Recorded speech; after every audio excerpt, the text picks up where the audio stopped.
Greetings, Chem students. This is Mr. Braun, and today we are going to do an introduction of chemistry. We're going to talk a little about, we'll talk a little bit about the language of chemistry, different branches of chemistry, and SI measurements and types of measurements.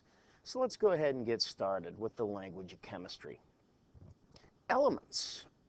Elements are pure substances that cannot be decomposed by ordinary means into other substances. You see sodium right here on the left. We can cut the sodium with a knife as shown right here, but if we break that down any smaller than sodium, it is no longer sodium. All right? So, a pure substance that cannot be decomposed is an element. Aluminum.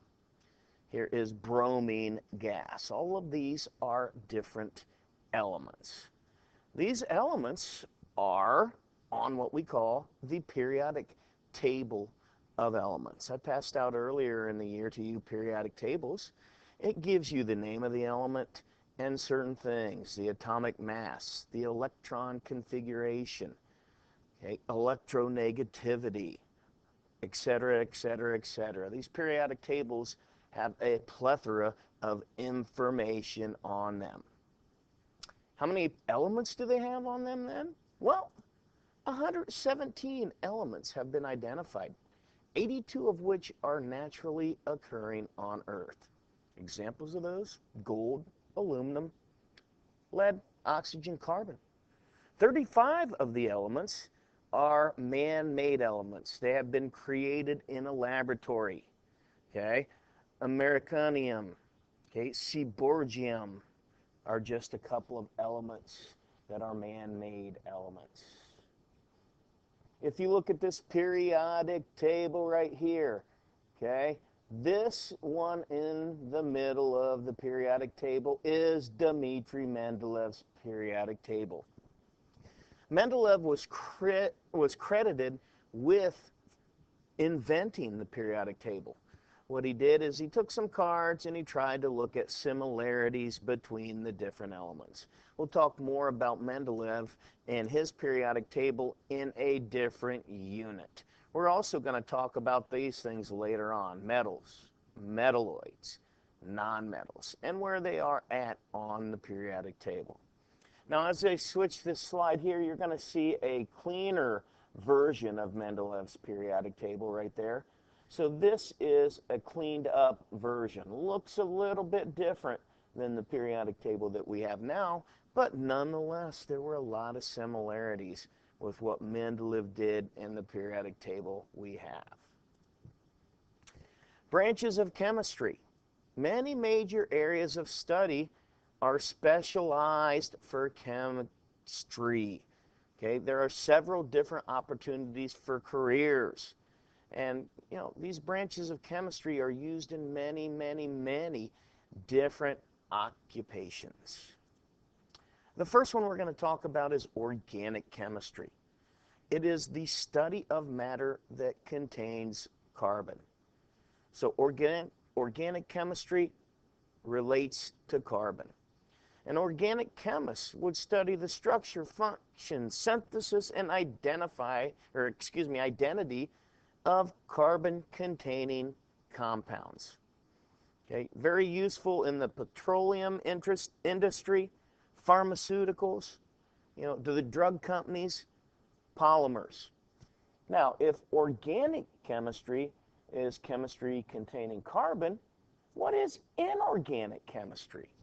It is dealing with the study of matter that does not contain carbon.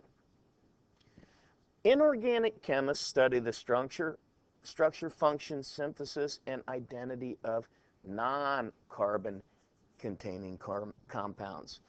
In our chemical storeroom, this is how we group our chemicals. We have two broad categories. Are they organic? Are they inorganic? And then we would label them with specific numbers. For instance, something might be an I1, which means it would be classified as inorganic group 1. Now, inorganic chemists will be involved in metallurgy, polymers, making of. Biochemistry is the third branch of chemistry we're going to talk about. You learned last year in biology class, or earlier in biology, that bio means life. So literally, biochemistry is the study of chemistry in living things. Something like photosynthesis, we would break down the different chemistry involved in the process of photosynthesis. Cellular respiration is another one, dealing with chemical reactions that are occurring in life. Biochemistry is a cross between chemistry and biology, and it could be used in fields such as pharmaceuticals again, and also genetics. The fourth type is physical chemistry. Physical chemistry is the physics of chemistry, the forces of the matter. Much of the physical chemistry is computational. If you look at these computer diagrams, these are, different compounds that are made up on the computer. This one is a ligand, this one is a protein. But they are studying them on the computational chemistry, the computer. They're developing theoretical ideas for compounds, and a lot of the time, like I said, we use the computer to do this. Another branch of chemistry is analytical chemistry. Look at this, CSI, forensics, one of my favorite shows, NCIS, Abby, okay? She does the analytical chemistry for Gibbs and his team. Well, analytical chemistry is the study of high precision measurement, finding the composition and identity of chemicals. Okay. Medical tests, forensics, quality control. Now let's talk a little bit about observations, types of observation, measurements. We're going to talk about qualitative and quantitative. A qualitative observation is one in which we are not dealing with any numbers. It is a general term, okay? Changes in color, physical state, okay? I might say, hey, it is really cold outside.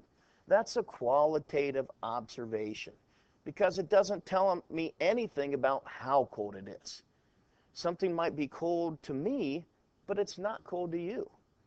I know when my mom says it's cold, that's not necessarily going to mean that I think it's cold. A quantitative measurement then is one that does involve numbers. We just talked about before, it's cold outside, qualitative. Well, a quantitative version of that would be, it's 0 degrees Celsius, which would be the freezing point of the Celsius scale. It gives an actual quantitative measurement, a number. Wow, it's hot, qualitative. How hot? 95 degrees Fahrenheit, a quantitative measurement with the number. These quantitative measurements, most of the time, or let's say some of the time, are based on the metric system. Why did I say some of the time? Well, because here at the United States, we have adopted the metric system. We did so in 1866, but we don't necessarily use it all the time. Okay? The metric system is Le Système International. All right, that's what the SI. Now, I told you that we do not use the metric system. All right, we don't say it's so many kilometers from Salina to Dayton. We say it's so many miles. We don't say we're going to go fill up with a couple of liters of gas. We put gallons of gas into our car. Okay? We don't mass something and say, oh, that's 25 grams. We might say, that's a couple of pounds. So we use pounds instead of grams. So it creates a little bit of confusion because the rest of the world uses the metric system. Here in the United States, we do not. let's talk a little bit about chemistry in action. I said, we do not use the metric system. Well, here's how it could affect us. September 23rd, 1999, the Mars Climate Orbiter entered the atmosphere of Mars. This was, yeah, you're reading this right, folks, 125 million. That's how much it cost to build this climate orbiter. The problem is when it entered the the atmosphere of Mars, it was 100 kilometers lower than was planned. And it was destroyed by heat. It was too hot for it because it was so close to Mars. Why? Well, we thought 1 pound is equal to 1 Newton. However, that is not the case because 1 pound is actually equal to 4.45 newtons. So, by having different systems of measurements, it created confusion. When it created confusion, the orbiter was 100 kilometers lower than planned, and it ended up burning up, wasting $125 million. Kind of an expensive screw up. So, at that time, here's a quote. This is going to be the cautionary tale that will be embedded into the introduction of the metric system into elementary schools, high schools, and college science courses till the end of time.